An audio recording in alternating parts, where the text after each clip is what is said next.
Bismillahirrahmanirrahim. Assalamualaikum warahmatullahi wabarakatuh. Alhamdulillah. Nahmaduhu wa nasta'inuhu wa nastaghfiruhu wa nasta'dihi. Wa na'udzu billahi ta'ala min shururi anfusina wa min sayyiati a'malina. May yahdihillahu fala mudilla lahu wa may yudlil falan tajida lahu waliyyan mursyida. Wa la yaj'alillahu lahu nuran fama lahu min nur. Asyhadu an la ilaha illallah wahdahu la syarika lahu khassana bi khairi kitabin unzila wa akramana bi khairi nabiyyin ursila wa atamma alaina an-ni'mata bi dinil Islam. Allahumma shalli wa sallim wa barik ala hadzal nabiyil karim wa ala alihi wa sahbihi ajma'in. Masyaallah kan wa ma lam yasa lam yakun. Apa yang dikehendaki oleh Allah Subhanahu wa taala itu pasti terjadi, dan apa yang tidak pernah dikehendaki oleh Allah Subhanahu wa taala itu tidak akan pernah terjadi. Ibadi wahibai rahimani rahimakumullah, para kiai, para ajengan, para buya, para asatidz yang dirahmati Allah Subhanahu wa taala. Masuk. Duduk tandai suara. Ayo di mana-mana. Satu yang ingin Al-Fakir sampaikan, ada satu riwayat yang diriwayatkan oleh Ibnu Asakir yang bersumber dari sahabat Anas bin Malik, di mana kata Rasulullah Shallallahu Alaihi Wasallam, beliau mengatakan, ya'ti 'alan nas zamanun yakunul mu'minu fihi adzalla min syatihi. Akan datang satu zaman di mana pada zaman itu seorang mukmin itu lebih hina min syatihi, daripada kambingnya. Hadis ini menggambarkan bahwasanya di satu era, di satu zaman di mana kehinaan itu meliputi seluruh bingkai kehidupan kaum muslimin. Maka saya teringat satu cerita ketika Majapahit runtuh dan digantikan oleh kerajaan Islam Demak, di mana raja yang terakhir Brawijaya itu mempunyai seorang penasehat namanya Sabdo Palon. Sabdo Palon ini karena dia malu, kemudian dia melarikan diri ke hutan, dan dia sebelum lari ke hutan itu dia berpesan bahwasanya kita akan kembali 500 tahun yang akan datang. Maksudnya anak cucu dari orang-orang Majapahit ini akan menguasai lagi Nusantara ini kurang lebih 500 tahun yang akan datang. Ayolah hibah rahimani wa rahimakumullah, kita tentu tidak boleh mempercayai ramalan-ramalan, apalagi omongan-omongan dari orang-orang penyembah dewa, penyembah berhala. Tapi paling tidak para jamaah dirahmati Allah Subhanahu wa taala, semangat mereka, orang-orang anak cucu dari orang-orang Majapahit ini bisa kita rasakan hari-hari ini, di mana kemudian bagaimana ingin menjadikan negeri ini kembali kepada zaman jahiliyah Majapahit, kembali kepada zaman di mana zaman itu tidak dibimbing oleh Islam. Dan hari-hari ini ayyuhal ahibba rahimani wa rahimakumullah, dipertontonkan di hadapan kita bagaimana kemudian seorang mukmin, orang yang bergelar kiai, orang yang bergelar ajengan, orang yang bergelar abuya, orang-orang yang bergelar ustadz, justru ayyuhal ahibba rahimani wa rahimakumullah jadikan menjadi bahan bagaimana dia dipersekusi tiap harinya. Dan yang lebih aneh lagi dan yang lebih lucu lagi, Ya, ketika awal-awal sertifikasi ulama ini sudah pernah diusulkan 5 tahun yang lalu. Sertifikasi asatid, sertifikasi dai ini sudah pernah diusulkan.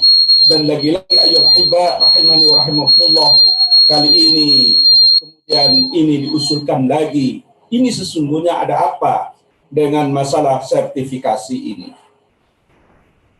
Teringat lagi ayyuhal ahibba, ketika Snokhor Grojen tidak berhasil bagaimana memberikan advis kepada VOC untuk menjajah Banda Aceh, untuk menjajah Aceh, dan kemudian memberikan advis ke seluruh gubernmen yang dijajah oleh Belanda, terutama yang ada di Indonesia, hendaklah menurut advis, menurut nasihat yang diberikan oleh Snokhor Grojen, hendaklah Islam itu tetap diberikan peran, tetap diberikan tempat, tetapi hanya sebatas memberikan peran, memberikan tempat hanya pada 2 masalah besar, yaitu masalah nikah dan masalah waris. Artinya waris di situ termasuk di dalamnya ayyuhal ahibba rahimani wa rahimakumullah, termasuk di situ adalah masalah bagaimana mengurus jenazah. Sehingga kemudian atas saran dan usulan dari Snokhor Grojen kepada VOC Belanda, dibikinlah di negeri-negeri jajahan, didikotomikanlah umat Islam. Ada yang kemudian sebagai pejabat negara, yang dari situ mulai lurah, camat, bupati, bahkan sampai yang paling tinggi. Dan juga di bidang agama yang hanya mengurusi 2 sisi tadi, dibuatlah yang namanya Imamuddin atau imamnya agama. Yang menurut bahasa Syekh Taqiyuddin An-Nabhani, di negeri-negeri kaum muslimin ya dikenallah dengan yang namanya Rijaluddin, orang-orang agamawan, rohaniawan, dan ini para jamaah dirahmati Allah Subhanahu wa taala yang ada sampai hari ini. Maka Rijaluddin, Imamuddin, atau disebut apalah. Kalau di Jawa dikenal dengan Bahmutin, kalau di Sunda dikenal dengan Lebek, atau apa namanya di seluruh negeri ini. Intinya bagaimana mendikotomikan antara penguasa agama dan penguasa pemerintahan. Walaupun sekali lagi para jamaah dirahmati Allah Subhanahu wa taala, penguasa agama ini harus patuh, harus taat kepada penguasa pemerintahan. Sehingga doktrin adanya pemisahan agama dengan kehidupan, fasuluddin anil hayat, dan yang mengurus agama ini hanya orang-orang tertentu yang dikenal dengan Imamuddin, telah berhasil diterapkan oleh Belanda dan diwariskan kepada penguasa negeri ini sampai hari ini. Maka kita curiga para jamaah dirahmati Allah Subhanahu wa taala, jangan-jangan kemudian ketika wacana sertifikasi dai ini mengingatkan kita kepada sebuah keadaan di mana di zaman VOC itu sudah berhasil dilakukan dan diwariskan pada negeri ini, dan secara fasih pemerintahan di negeri ini mempraktekkan hal itu. Sehingga para jamaah dirahmati Allah Subhanahu wa taala, kalau kemudian ada 2 kekuasaan, ada yang mengurusi agama yang namanya Imamuddin atau Rijaluddin, dan ada yang mengurusi pemerintahan dari struktur kepala desa sampai yang strata atasnya. Ini sesungguhnya keberhasilan Barat ketika ingin mendikotomikan Islam. Maka hari-hari ini para jamaah dirahmati Allah Subhanahu wa taala, semakin banyaknya kaum muslimin melek tentang Islam, semakin banyaknya kaum muslimin paham tentang syariat Islam, semakin banyaknya kaum muslimin yang teriak khilafah. Wacana-wacana yang seperti ini kemudian ingin hidupkan kembali untuk bagaimana meneruskan fungsi-fungsi Rijaluddin, fungsi-fungsi Imamuddin.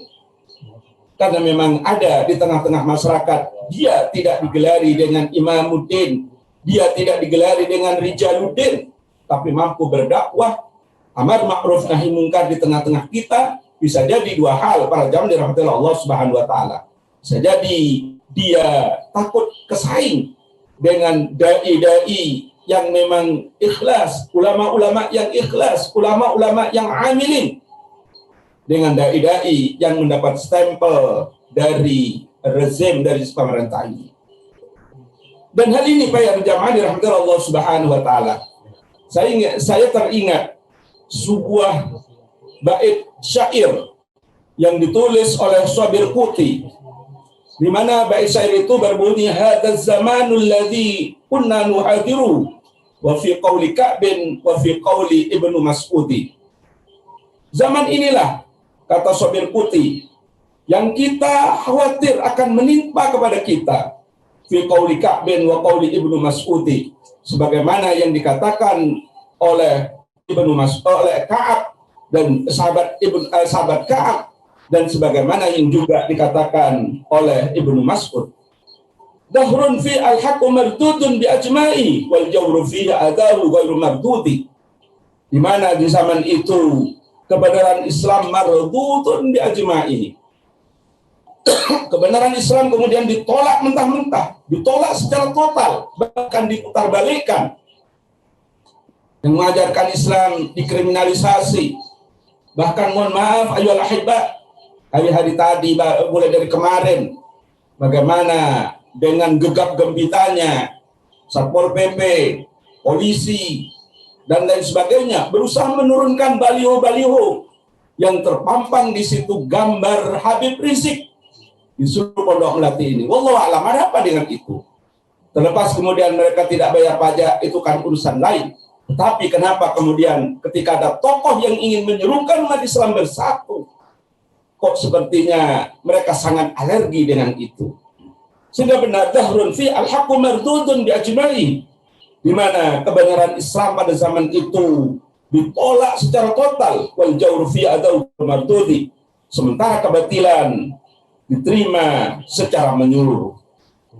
Maka kelanjutan dari bait syair itu, inda mahada ulam yahdis lahu ghairu.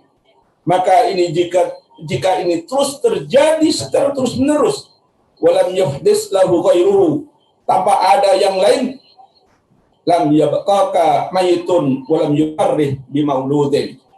Maka untuk apa ketika ada mayat meninggal, ketika ada orang meninggal perlu ditangisi, dan ketika ada kelahiran kemudian dielukan? Karena mayat yang meninggal hari-hari ini ayolah hibah, mereka justru menyesali hidup di tengah-tengah kondisi zaman yang penuh dengan fitnah ini. Sementara bayi-bayi yang akan lahir, mereka akan mendapati satu zaman yang sangat kelam, di mana zaman itu ketika Islam ditolak secara mentah.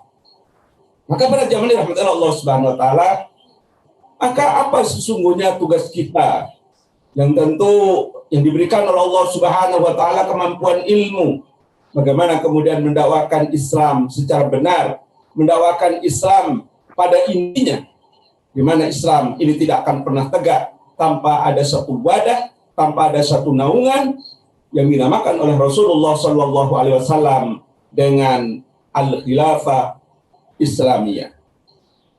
Sehingga tanpa adanya khilafah, hidup kita ini ya seperti ini, terombang-ambing, dihinakan, dikriminalisasi, diframing, apapun istilah-istilah yang lain, yang tentu istilah-istilah itu ayolah hibah sangat menyeramkan bagi kita yang sadar bahwa kita ini akan dihisab oleh Allah Subhanahu wa taala.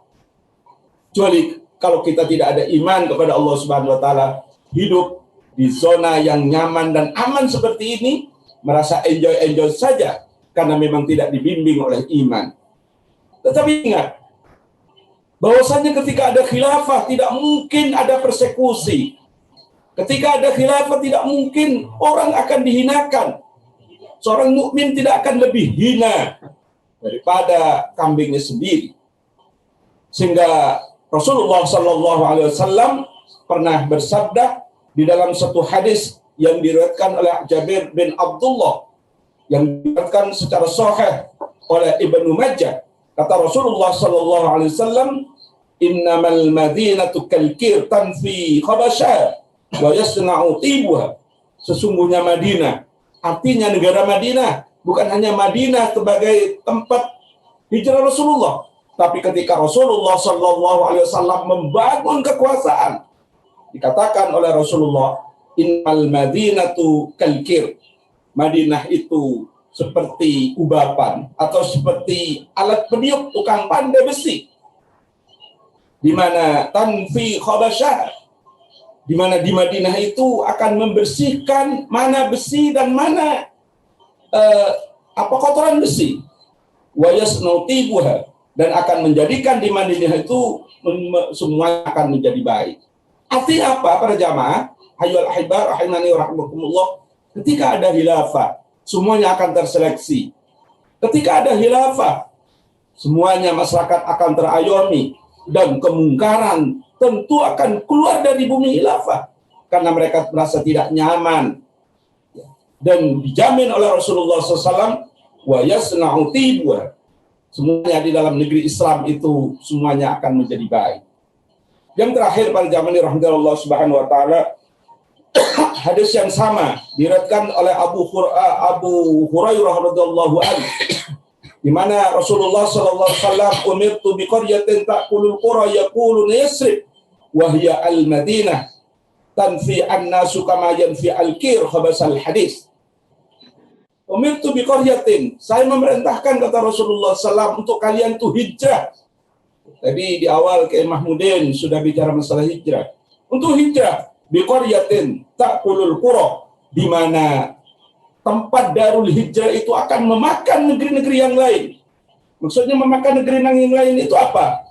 Bahwa negeri-negeri yang lain yang tidak mau tunduk kepada negeri Madinah yang dipimpin oleh Rasulullah SAW akan segera difutuhat. Yang tidak mau tunduk kepada al-khilafah yang muncul, tentu bagaimana upaya khalifah akan segera melakukan futuhat. Alladzi yaquluna Yasrib, di mana negeri tempat hijrah itu dinamakan Yasrib, wa hiya al-Madinah, dan itulah negeri Madinah. Tanfi an-nasu kama yanfil kiru, khabasal hadis, di mana ketika kalian berhijrah ke Yasrib, kalian akan dibersihkan oleh Allah Subhanahu wa taala kama yankil kiru habasal hadid, sebagaimana ubaban atau alat tiup tukang pandai akan memisahkan mana yang benar-benar besi, mana yang menjadi kotoran besi. Kita akan senantiasa berada dalam zaman kehinaan ini ketika kita belum diberikan oleh Allah Subhanahu wa taala satu wadah yang bernama khilafah ala minhajin nubuwah. Ketika ada negara itu, tidak ada yang namanya sertifikasi ulama, tidak ada yang kemudian menurunkan baliho-baliho yang kemudian di situ terdapat syiar-syiar Islam. Tidak ada yang kemudian orang mendikte kita dengan istilah Rijaluddin, dengan istilah Imamuddin, karena semua umat Islam itu adalah dai yang dipersiapkan oleh Allah Subhanahu wa taala untuk melakukan jihad dan dakwah kepada seluruh dunia. Aku qali hadza astaghfirullahal azim li wa lakum. Assalamualaikum warahmatullahi wabarakatuh.